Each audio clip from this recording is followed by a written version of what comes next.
నంద్యాల నియోజకవర్గంలో టీడీపీ నాయకులు కొత్త సంస్కృతికి తెరలేపారు. నంద్యాల మండలం రాయమలపురం గ్రామంలో శిలాఫలకాలను ధ్వంసం చేస్తున్నారు. వైసీపీ ప్రభుత్వంలో నిర్మించిన సచివాలయాలు, సీసీ రోడ్లను నిర్మించిన శిలాఫలకాలపై టీడీపీ నాయకులు విధ్వంసం చేస్తూ నంద్యాల నియోజకవర్గంలో కొత్త సంస్కృతిని తీసుకువస్తున్నారని గ్రామ ప్రజలు ఆవేదన వ్యక్తం చేస్తున్నారు.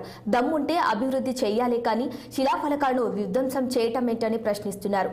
నియోజకవర్గంలో గత 5 సంవత్సరాలలో వైసీపీ ప్రభుత్వంలో సంక్షేమ అభివృద్ధిని మాత్రమే ప్రజలకు అందించామని నంద్యాల మండలం అధ్యక్షుడు శెట్టి ప్రభాకర్ అన్నారు. ఎక్కడ కూడా దౌర్జన్యాలకు, విధ్వంసాలకు, దాడులకు తావు లేకుండా మాజీ ఎమ్మెల్యే శిల్పా రవిచంద్ర కిషోర్ రెడ్డి పరిపాలన సాగించారన్నారు.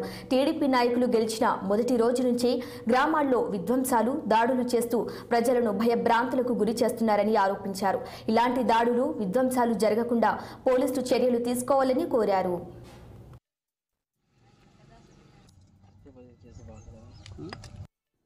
నంద్యాల జిల్లా నంద్యాల మండలం రాయమలపురం గ్రామంలో జగన్ ప్రభుత్వం చేసినటువంటి అభివృద్ధి పనులను, శిలాఫలకాలను టీడీపీ దుండగలు ఇంకా ప్రమాణస్వీకారం కూడా చేయలేదు.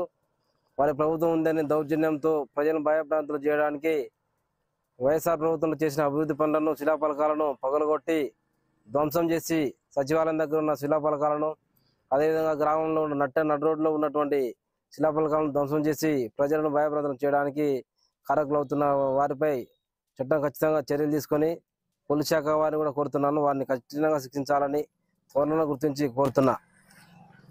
మా గ్రామంలో వైఎస్ఆర్సీపీ జగన్మోహన్ రెడ్డి గారు ఇక్కడ ప్రభుత్వంలో చేసిన మంచి కార్యక్రమాలు చూసి టీడీపీ వాళ్ళు ఓర్వలేక అక్కడ కట్టించిన శిలాఫలకాలు పలగొట్టడం జరిగినది.